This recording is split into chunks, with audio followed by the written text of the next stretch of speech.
What you need is a brand new way to see. Life is what you make it, comes down to you and me, yeah. Use it or lose it. That's what the man said. What's going on, everybody? It's another Al Gattulo Craft Beer Cast on AM 970. The answer, use it or lose it. That's the new single from Dave Mason. It's called The Shade of Blues, which will be coming out soon, but it features Joe Bonamassa on guitar. If you have not seen Joe Bonamassa, I've talked about him so many times. Go see the guy. He just played the Beacon Theater this past Thursday, but he's touring all over the country again. He is phenomenal. Just go see him. Trust me, you will not be disappointed. If you like Stevie Ray Vaughan type blues, Joe Bonamassa is the guy to see. He's more than that, but this is the guy you want to see. I'm not saying he's a reincarnation of Stevie Ray Vaughan. No. Blues, different styles, somewhat similar, but oh my God. Joe is fantastic. I've never been disappointed at a show that he has done. He kills it every single time. Now, coming up in 20 minutes, Phil Petracca from Source Brewing and Bella Beverage is going to join me from Source in Colts Neck, New Jersey. Greg Taylor will be with us as well. We did part one last week on Bella Beverage. This week is all about Source Brewing, what new beers they have coming out, all kinds of stuff. Their place in Fishtown in Philly, they're building out the place in Manayunk. We'll get into all of that with them in just about 20 minutes from now with the boys, Phil and Greg from Source. But I want to tell you, portions of the program are brought to you by one of our new sponsors, Family Chiropractic. Easy for me to say. Let me do that again. Portions of the program are brought to you by Family Chiropractic of Clark. They are a brand new sponsor. I have been going to see Dr. Tricia Mastropietro for well over 15 years. She is amazing, and what she does to my back and neck to help me to function is nothing short of miraculous. 2 offices. One of them is at 1114 Raritan Road, number 4 in Clark, New Jersey, or right here in Manhattan where we tape the show at 928 Broadway, number 905. You can give her a call at 732-388-3828 to schedule an appointment. That's 732-388-3828, or you can go online to familychiropracticofclark.com. We welcome them to the program. Dr. Tricia is fantastic. Her sister, Dr. Tanya, they do an amazing job, and they will help you. If you have back pain, you have neck pain, you have any sort of pain, your lower extremities and stuff, these two will absolutely take care of the pain. Again, I've been going to Dr. Tricia for 15 years. Believe me, if it was not for her, I would be hunched over, walking with a cane, or probably be in a wheelchair at this point. So just saying. Let's get into some beer news, shall we? The American Craft Beer Hall of Fame announced their inaugural class of inductees last week. The induction ceremony live-streamed on Saturday, February 15th. It was a board of over 100 electors made up of many of craft beer's most respected and notable analysts, commentators, and advocates. They came to a consensus on the following 12 inductees for enshrinement in the hall. So Fred Eckhart, Charles and Roseanne Finkel, Burt Grant, Ken Grossman, Michael Jackson, Jim Cook, Fritz Maytag, Jack McAuliffe, James Zimmerman, and Susie Stern, and Charlie Papazan all got into the American Craft Beer Hall of Fame. This is the vision of Marty Nachel, who wanted to, celebrate these great people in craft beer. And I love it. I think it's a great idea. They don't have a physical location yet. There is talk of doing a build-out to have a physical location, and I'm not exactly sure where that's going to be. Maybe it's the birthplace of American craft beer, wherever it started and generated. I don't know. But Jeff Allworth of Beervania, the blog, and, obviously a well-respected author in his own right, wrote a great piece on this, and basically saying he was asked for his opinion on a whole bunch of different people. Who would you include? He submitted a whole bunch of people, but didn't ultimately vote in the process of selecting people for the American Craft Beer Hall of Fame. And he felt, though, that the Hall of Fame was not giving enough to other people. In other words, somebody like a Garrett Oliver should have been in. And again, I think it's one of those, all right, here's the inaugural class, And then next year we're going to have another class. And sort of like baseball and football Hall of Fames, where you're going to see, the next class will have these people, the next class will have those people. And what's interesting is baseball reveals the percentages, so you know where a person stood. Maybe they can get a couple of votes the following year. Whereas Pro Football Hall of Fame, nope, so-and-so didn't make the cut. They cut it. They have one class, then they cut it down to a certain amount, then it's 15, then you go in, they negotiate. Okay, we selected one person, 3, 5, whatever, but we don't tell you how we really voted one way or the other. I think those people are going to get in, but we'll link to the article, to the blog. I think it's an interesting post to read because I do think that Jeff brings up some valid points here, but I also think that, hey, at some point, all of these people are going to get in. And, I think Garrett Oliver gets in next year. I don't think it's a question. He should. I think, I don't want to say diversity. I think he's just looking for, maybe instead of 12, maybe it should have been 20. Maybe it should have been a big class for the first year and then, move on to other people. I don't know. But speaking of Brooklyn Brewery, they are leaving their Williamsburg Brooklyn Brew House. The tap room is going to close by the end of the year, but their actual production stuff has already moved up to Greenpoint in Brooklyn. They're also adding Fonio Rising Pale Ale to its year-round core offering. As you know, Garrett Oliver has been touting this ancient climate-resistant West African grain. He has been making a lot of different beers with it. I wouldn't be surprised if Garrett decided, in the next year or two, to use this grain for everything that he makes and sort of totally change the profile of Brooklyn Brewery. Could happen. I would not be surprised. But kudos to them moving into their new location. The tap room, of course, will be still open in Williamsburg. It'll be closing by the end of the year. But all of the beer now is being moved up to Greenpoint to be made there. Cape May Brewing introducing 2 stovepipe cans, Coastal Evacuation, Devil's Reach. That would be 19.2-ounce cans.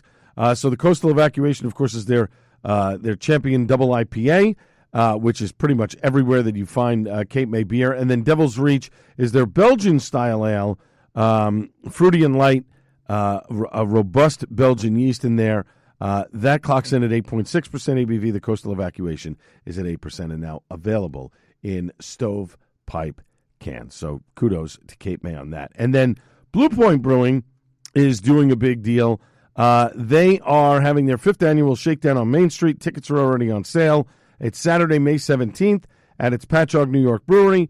This year's festival featuring an incredible lineup of live performances, including Ripe, Badfish, Dogs in a Pile, and Ernie and the Band, bringing a mix of surf rock and jam band energy to Long Island. They're going to have local food trucks, unforgettable music, interactive art exhibits, skateboarding demonstrations, much more. It's sort of like a See Here Now to a lesser extent. The festival hours, 1 p.m. to 10 p.m. Eastern. Of course, it's at Blue Point Brewing Company, 225 West Main Street in Patchogue, New York. General admission tickets, $42 is the early bird, $60 for standard. VIP tickets and Ultra VIP tickets, both at limited availability. $70 on the VIP ticket early bird, $125 for standard. And then Ultra VIP is $150 for the early bird, $200 for standard. You have to be 21 or older. No refunds will be offered. Just head over to Blue Point's website, Blue Point Brewing, and click on events in order for you to get tickets to that. That sounds like a great event. Unfortunately, it's the same day as the B3 Showdown, Beer, Bacon, Barbecue, which I can't wait. That's an event that I judge every year. There's a lot of cool events that are going on, and there's some stuff we're working on down the pipeline. Had some great discussions last week over at Twin Elephant Brewing and with Paragon Tap and Table. So we're sort of working on some stuff. Nothing I can really announce right now. But once we get the I's dotted and the T's crossed, I can go further into what we'd like to do. A lot of it Jersey-centric, but not completely. But going to be a lot of fun. I'm excited. If a couple of these things work out, I think it's going to be an absolute blast. And I have to tell you, I was at the Trump Golf Course in Bedminster last week, Joe Piscopo's book launch party. Private event, and they had it there. I have to tell you, first off, the food is spectacular. The views are amazing. It's an amazing golf club that you look at. You know why people play there. But on top of that, they make one of the best old fashions that I've ever had. Just a tremendous place. Enjoyed myself wholeheartedly. I don't care where you stand politically, but the man knows how to build a golf course and clubhouse. Just absolutely immaculate. And again, I want to thank everybody. I thank all the advertisers for advertising on this program. Michaels of Brooklyn has been a long-time advertiser of the program. We've had Paragon, Wet Ticket, all these different places, and we thank all of them. But now Family Chiropractic of Clark is on board, and I could not be happier. Again, 2 offices, one in Clark, 1114 Raritan Road, number 4 in Clark, or right here in Manhattan, 928 Broadway, number 905-732-388-3828 to schedule an appointment, or just go to FamilyChiropracticofClark.com. It's just as easy as that. When we come back after a short break, we're going to have more news and notes from around the beer world. This is the Al Gattullo Craft Beer Cast on AM 970, The Answer.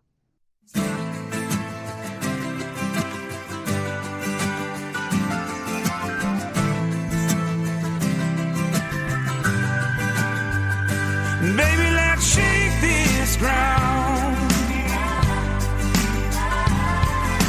Turn things around. Welcome back to the Al Gattullo Craft Beer Cast on AM 970. The Answer, something new from Joe Bonamassa. Shake this ground. He performed to a sold-out audience at the Beacon Theater right here in New York City just this past Thursday night.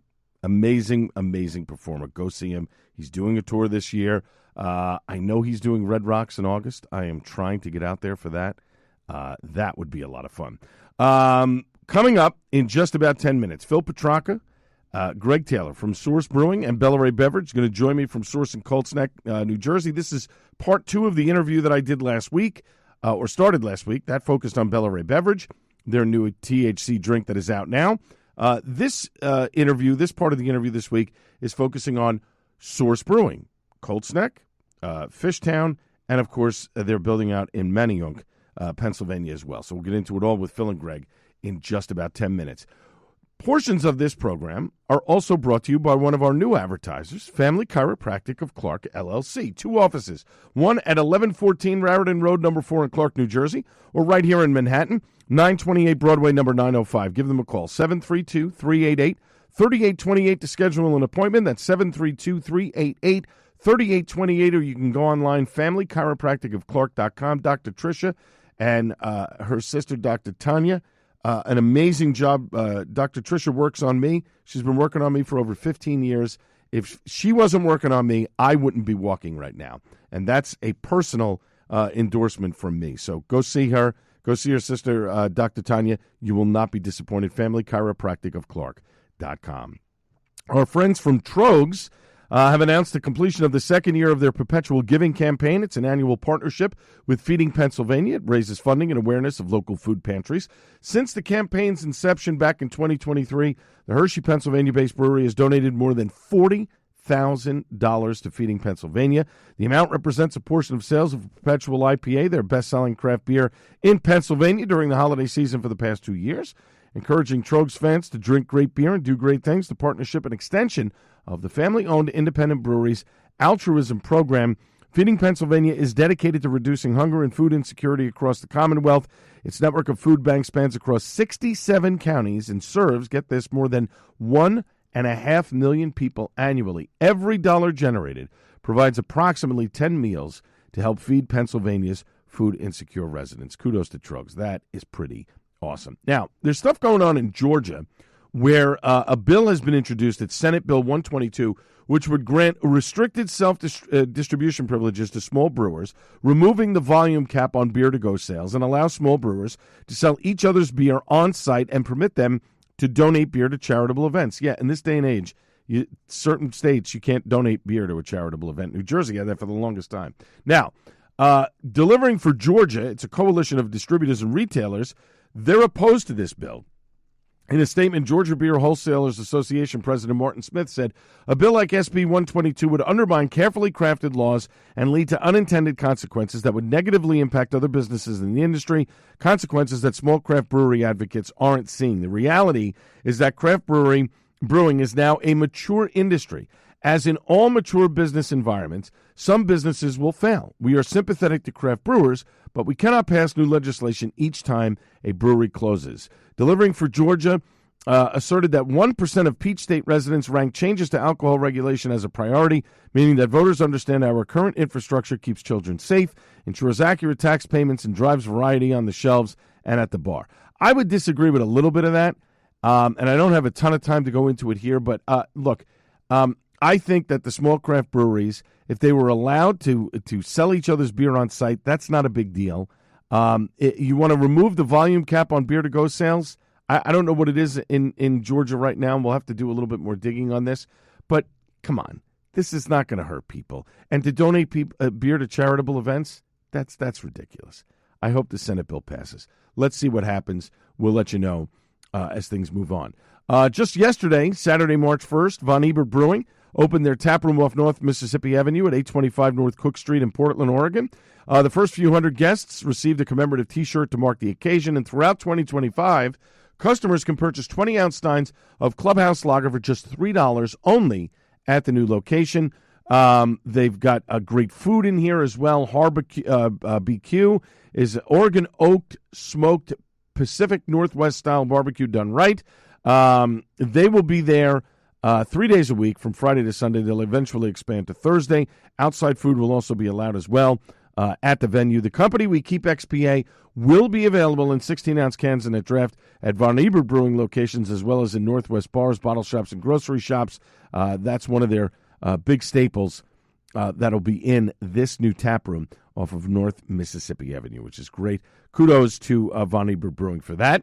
The Colorado Brewers Guild has announced a record-breaking 180 participating craft breweries, which include 31 out-of-state craft breweries and one brewery from Mexico that's going to pour at the Collaboration Fest coming up Saturday, April 19th from 2 to 6 p.m. It's at the Westminster, 10,600 Westminster Boulevard in Westminster, Colorado.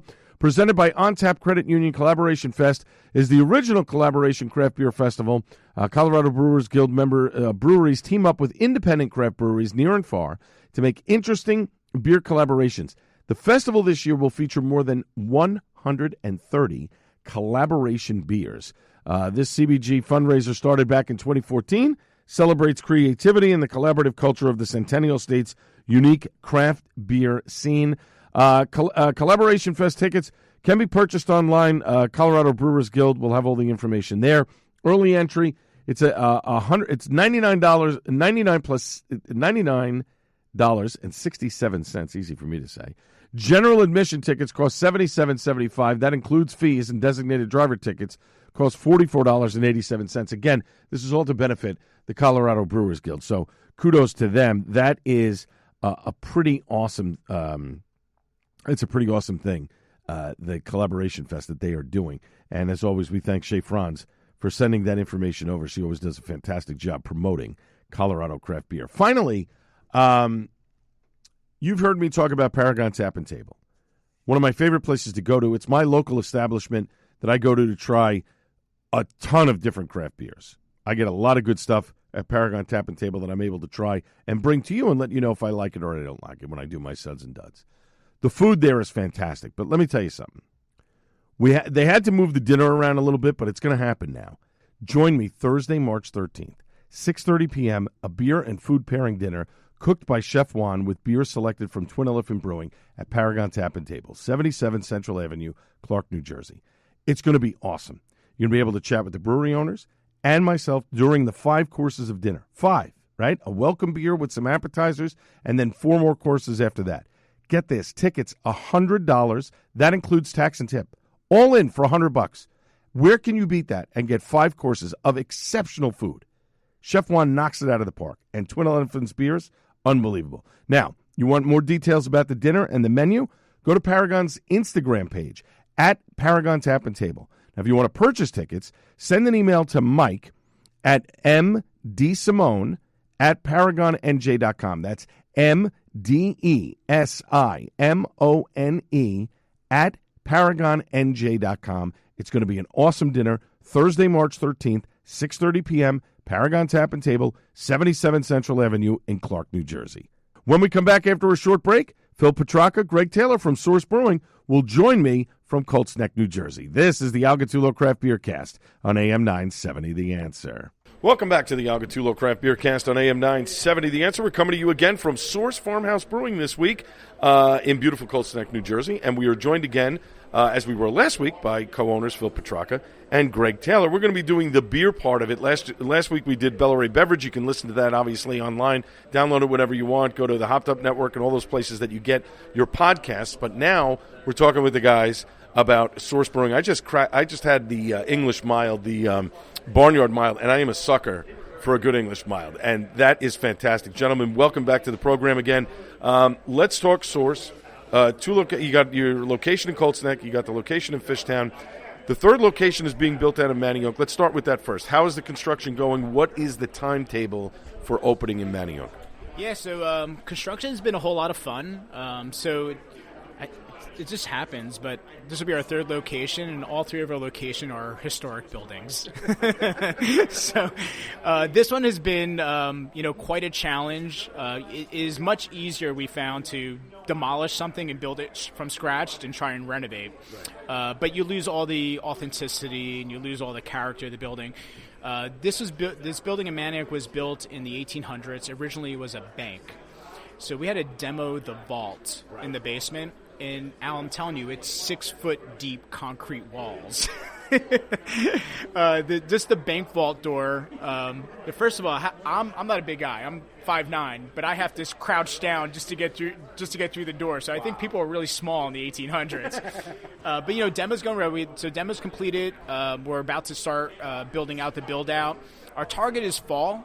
But the one thing I can guarantee you, if you ask any brewery owner, brewery planning when they're going to open, that would be the number one thing they get wrong.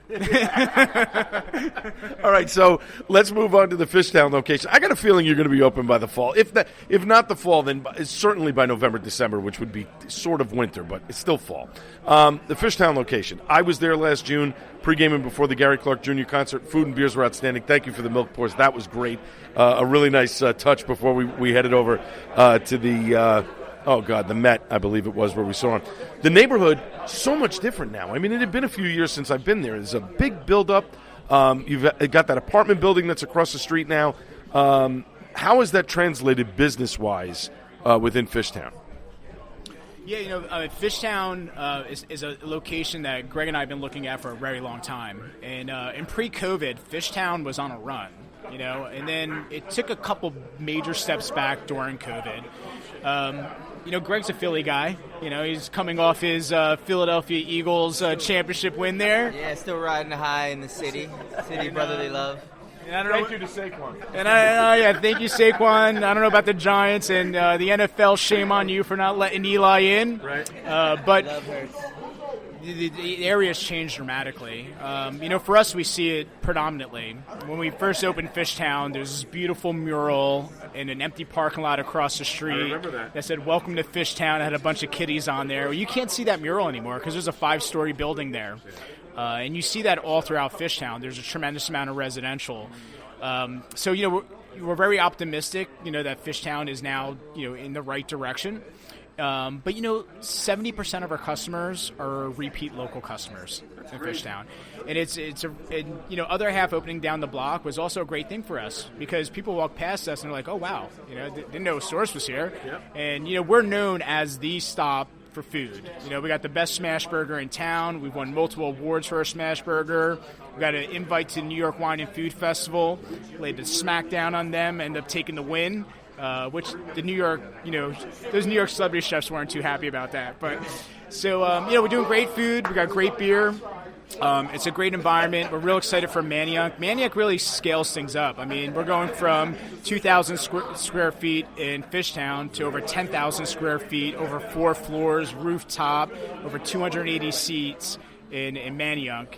And we got some great things planned, so we're pretty excited. And then it gives us the ability to consolidate all our Philadelphia manufacturing out of the Manayunk location as well. Right, because you're going to be able to brew beer out of there, which is a great thing. We're talking with Phil Petracca, Greg Taylor, co-owners of Source Brewing in Colts Neck, New Jersey, Source Urban Brewing in the Fishtown neighborhood of Philadelphia, and soon to be in Manayunk. He says the fall. I'm going to hold him to it, but, listen, things happen. It's a historical brewing. It's a historical building. SourceBrewing.com for info. They are also the owners of Bella Ray Beverage, which we spoke about last week, the cannabis beverage, BellaRayBeverage.com, or on Instagram at Bella Ray Bev for more details. We're here on the Algatulo Craft Beer Cast on AM 970 The Answer. So let's talk beer. Greg, you and I were talking before Phil got here. You've got a lager that you're putting in the tanks right now that's getting ready to be transferred over and sit for, a couple of months here. Tell the audience about that lager that's going to be coming out in a couple of months.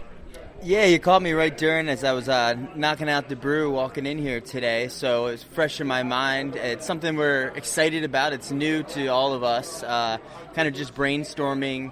We like to keep our big lagering tanks full at all times, and, we've got a big list of beers that we've done lager-wise that we can, bring back some old favorites. But we always like to, bring out new beers as well. That's the fun of everything. So this idea was, let's do a Belgian lager, and let's kind of co-pitch some different yeast strains to get the lager aspect from like a clean German lager strain, as well as the Belgian effect from a Belgian wit beer yeast strain. So kind of pitching those in conjunction and fermenting on the cooler side, warmer for a lager, cooler for a wit, but kind of getting the crossover area there.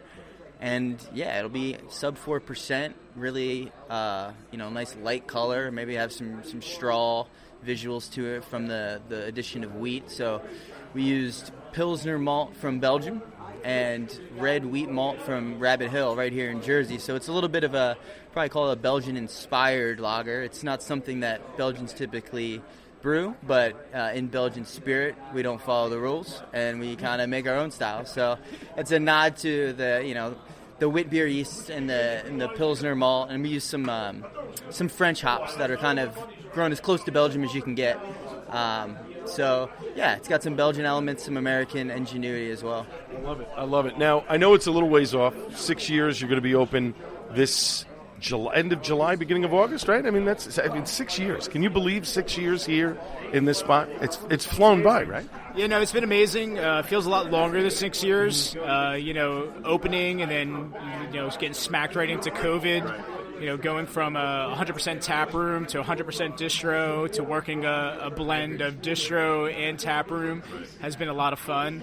But the one thing I can say is Greg, Jeremy, we've expanded the brew house team. We got Dan in there. They're doing some really creative stuff. Like our cocktail series. I'm not sure if you've caught a wind of this, but they've caught fire. We've done everything from margaritas to Paloma, cosmopolitans launched into old fashions and sangrias, white sangria, red sangrias. We get such a diverse customer base here in the tap room. And my wife Carrie, she's very intuitive, as most mamas are. And she's like, we always need to have beers on tap for people who don't drink beer. And I tell you, these beers have really hit, a note with those folks that come in and say, I'm a wine drinker, I'm a cocktail drinker. But most of them will have a sour base. We've done some of the stout side. But we're real excited about those. Those have been really well. And then, of course, we're known for our Belgians, our lagers, and IPAs, and that staple. But we're averaging about 160 unique beers a year, 6 years in a row. It's a constant creativity and innovation on a weekly basis. We never give the brew house a chance to become complacent. And I think that's one of the great things about working here and being part of our expansions is we're very rarely brewing the same beer more than 2 or 3 times a year. Right. I mean, you have a couple of staples that you do brew on a regular basis. I mean, but it's really only 3 or 4 that are sort of your staple beers, which I love. But here's the other thing. We talked about this last week with Bella Ray Beverage.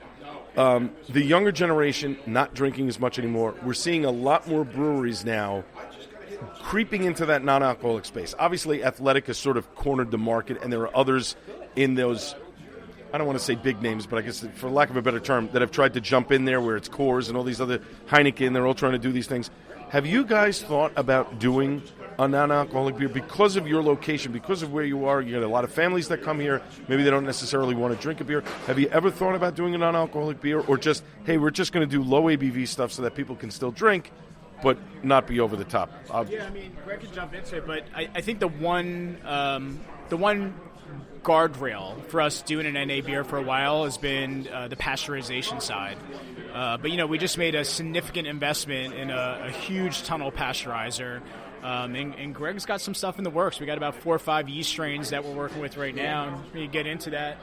Yeah. No, it's something that we kind of talked about, maybe trying to roll something out for this quote-unquote dry January that we just passed. But we weren't quite ready yet with our tunnel pasteurizer, getting all set up. But that's something that, really opens the door for non-alcoholic beverages to and we are working with some different yeast labs. There's some new innovation in recent, in the past probably 6 months or so, where real ways to improve the flavor of NA beers, and kind of dialing in the process, working in with some of their in-house team. And, we've tried some triangle tests with control samples, and, believe it or not, our brew team actually preferred some of the yeast strains and the non-alcoholic versions to like a low ABV control beer.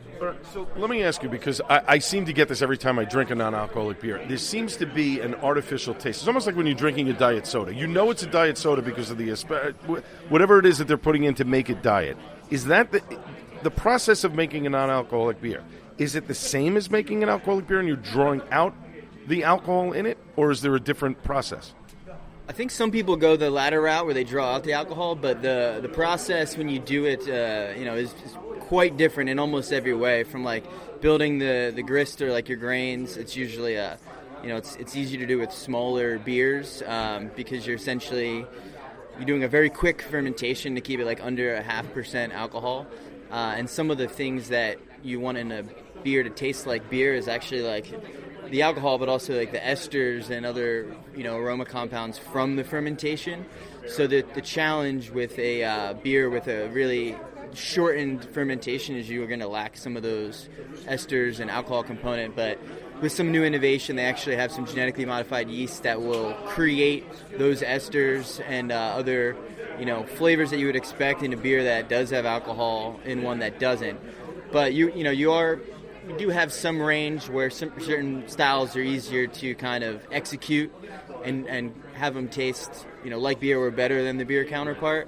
Whereas, certain styles, I think we'll see more innovation in the years to come of really matching like a style, like a Belgian triple, where you want that alcohol and a really good amount of esters and phenolics.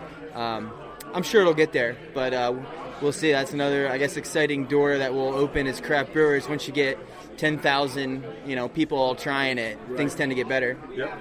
Absolutely. All right, gentlemen, I got to wrap the interview up here. My guests have been Phil Petracca and Greg Taylor from Source Brewing. Gentlemen, it's always a pleasure to talk with you guys. I'm so excited for the Bellary beverage. I think it's going to be great. Obviously, it's doing well in the stores now, but I think this summer it's going to break out. I'm excited to try it. Thanks as always for having me here. You know me. I've talked about you guys since you started, and honored to call the both of you friends. Thanks so much as always for joining me on the program. Thank you so much, Al. Appreciate you. Likewise. It's a pleasure, man. Up next, it's time for Suds and Duds on the Algatulo Craft Beer Cast on AM 970 The Answer.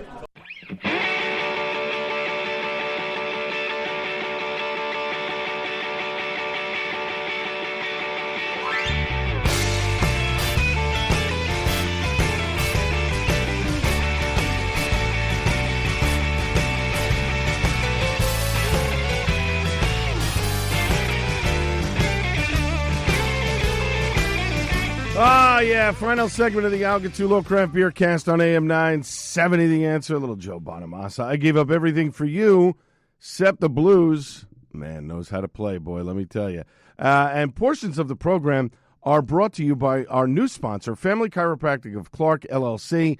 I have been seeing Dr. Tricia Mastropietro for more than 15 years. She is amazing. What she has done on my back and neck keeps me upright and moving, and I cannot thank her enough. And if you want to get relief from your pain, two offices, 1114, easy for me to say, Raritan Road, number 4 in Clark, New Jersey, or right here in Manhattan, where we tape and broadcast the show at 928 Broadway, number 905. You can give them a call at 732-388-3828 to schedule an appointment. Family Chiropractic of Clark.com. Again, 732-388-3828. She's got 2 offices, one in Clark, New Jersey, and the other one right here in Manhattan, in 928 Broadway, number 905. All right, let us dive into Suds and Duds, but we're going to do things a little bit differently this week.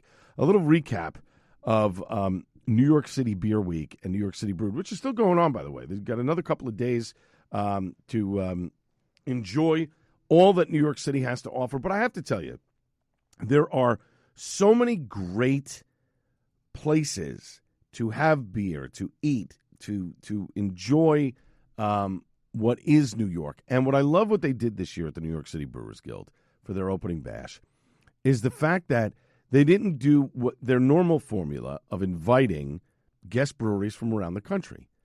They actually, what they did was they decided, let's keep it New York centric. We can, if you guys want to do stuff, collabs with other breweries, you can, but we're going to keep this to New York centric only. And I thought that was a great idea, and they really did. Ann and her crew did a phenomenal job of pulling it off. Not only did they have craft beer, they had cider, they had coffee, not just one coffee. There was a couple of coffee manufacturers. They had sake, wine, spirits, Makogal. I think that's how I'm sure I pronounced it wrong, but which is, and one of the beverages that I tried that was phenomenal. So many cool things in a really, really cool spot in Industry City. I think the building is 52A. So you walk up to the second floor. The last couple of years they had it on the first floor, and the rooms were big, but they were also very cold. So, you know, they had a coat check, but people were like, nah, I'm going to keep my coat on because it's a little chilly, whatever, et cetera, et cetera. You got up into the second floor room, fully heated. It was, boy, I had to go check my coat. It was that hot. And I enjoyed that because, you know, it gave you the freedom to move around. They capped off the tickets at about 600, and I believe they sold out. They were at capacity, which is great. But it was crowded, but not too crowded. You could walk around the room. You could maneuver. There were some waits for some things, but nothing too long. 3-4 people. I mean, so you waited a couple of minutes. Big deal. It wasn't like, you know, it wasn't a line of 30 deep, and that was great.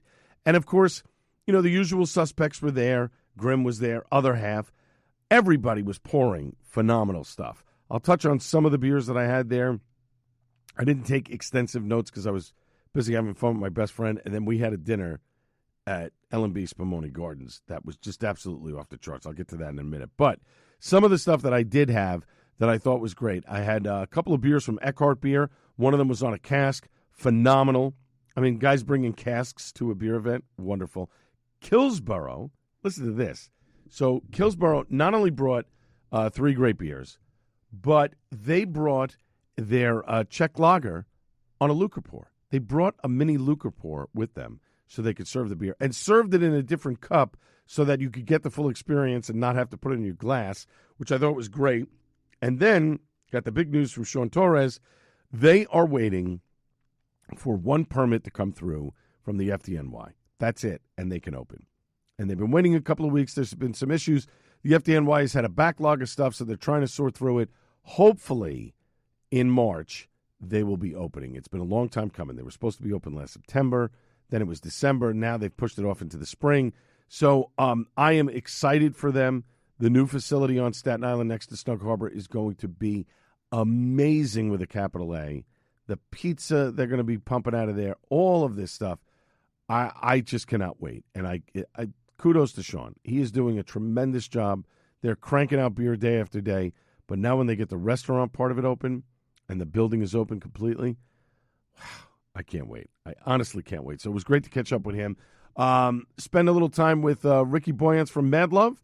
Had his lager finally for the first time. He sold out of all of his beer. He tapped everything. Great stuff. A really nice catching up with Ricky. We'll have to get him back on the show again at some point. What did I have? Did not have, Evil Twin was there and I didn't have anything from them. I think I had something from Fifth Hammer. I definitely had stuff from Finback. Finback, I believe, opened up a big bottle of something later on around 5 o'clock, which was great.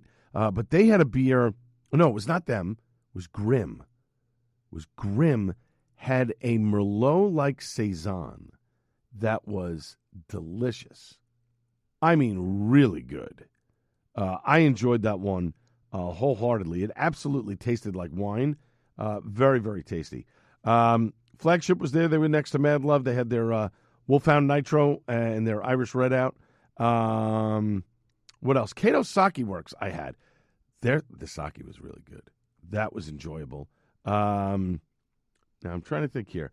Dayglow Coffee. I did not have the I saw Johnny and his wife from Nightglow. I had their beer, which was an IPA. He didn't have the brown ale with him. But I did not have the coffee that they had. They had a mocktail that I did not end up having. Fort Hamilton Distillery, that was really good. I had a whiskey that was coffee infused. That was delicious. It was a nice strong whiskey, but then the coffee note on the back end was very, very subtle. Almost like if you missed it, you could miss it, but it was right there, like right on the back of my tongue, and it was really, really good. I enjoyed that one a lot. Hannah McCogle. I have to tell you, so I got two different samples of this beverage. One of it was fermented. It felt like it was like milky and was really tasty. And then there was a clear one. And both of them, I mean, I guess the way Ann described it, it's a version of sake. It's a fermented sake. It's a version of sake, but it's not sake. I don't know how else to describe it. But it was quite good. I mean, really, really delicious. There was another coffee shop there, Invisible Force Coffee, I meant to check out, and I didn't get a chance to check them out. Did have a hot dog from Dog Day Afternoon. Wow. They had a Chicago dog that was off the chain. I mean, listen, I want to go to Chicago just to have a Chicago hot dog, but I have to tell you, that was good. The home brewing they had there, Forever Home Brewing, that was great. Really enjoyed their home brew. They had a brown ale that was quite tasty, and I really enjoyed that one a lot. My best friend and I, we met an Australian gentleman, really nice guy. I forgot his name. I never got his name, but he's a transplant from Australia. His wife got a job here in America. They decided to move here. They live in Manhattan. He had nothing to do. I guess his wife and kid were out, so he decided to come to the beer event, and he was having a great time just walking around and enjoying himself. So if you are listening, thanks for listening, and it was nice to hang out with you for a couple of minutes. He's the one who showed me. By the way, this is the other one. The Test Brewery was the one that I really wanted to check out. I got to have Wild East, Talea, a whole bunch of great breweries that were the Single Cut, Rockaway, 6 Point. So many good things that were there. Other half had a lager there, which was great. Torch and Crown, of course. But the Test Brewery, that's the one that I really wanted to try because Pete Sully, who's on Instagram, is always raving about them, and he'd been posting stuff from them for the last couple of days. And I said, man, I got to check these guys out because they look like they're really good. And they are delicious. I had a stout and I had an IPA from them, and they were both fantastic. Really enjoyed both of those beers. Absolutely need to get to their brewery and pick up some things. Might have to make a strategic strike after work one day and head over there, depending on if they're open early or not. If they're not, then I'm going to have to make a special trip. But really enjoyed the Test Brewery. For me, out of all that was there, that probably was the one that, let's put it this way. I don't want to say they're in the same vein as, no, you know what? I'm not going to say that. They're excellent. Go see them. I don't think you're going to be disappointed. They're a delicious brewery, and they've only been around, I guess, a few months. I have to get them on the program because I'll bet you they have a great story as to why they opened up a brewery in Brooklyn. Come on, it's not cheap to open up a brewery in Brooklyn. Let's face it. It's not cheap to open up a brewery anywhere, but at the end of the day, it costs you a lot of money. Great time at the event, and then we had this unbelievable dinner, and I'm giving short shrift to it, and I apologize. But the L&B Spumoni Gardens Chef's Table is something you absolutely have to get. Arthur Idala, thank you. Lenny, thank you for your hospitality, your food, everything was one. I ate for 2.5 straight hours. They just kept bringing food out left and right and left and right and left and right. Didn't leave any stone unturned. I enjoyed myself immensely. So did my best friend. L&B Spumoni Garden, it's an institution. If you haven't been there and you just had the squares, go in and have dinner one night. You will not be disappointed. Some of the best steak that I've ever eaten, fried shrimp, broccoli rabe, big pile of mashed potatoes, salad. I mean, calamari and mussels and clams and over and over and over and over again. Unbelievable stuff. Thank you, guys. LMB Spumoni Garden. Wow. Unbelievable. My thanks to everybody involved in the show, as well as my guests, Phil Petracca and Greg Taylor from Source Brewing and Bella Ray Beverage. And, of course, last but not least, the great Buddy Watson. And thank you to our new sponsor, Family Chiropractic of Clark, LLC. We do appreciate you. I'll be back live on the Joe Piscopo Show Monday at 6 a.m. This has been the Al Gattullo Craft Beer Cast on AM 970 The Answer. Cheers, everybody.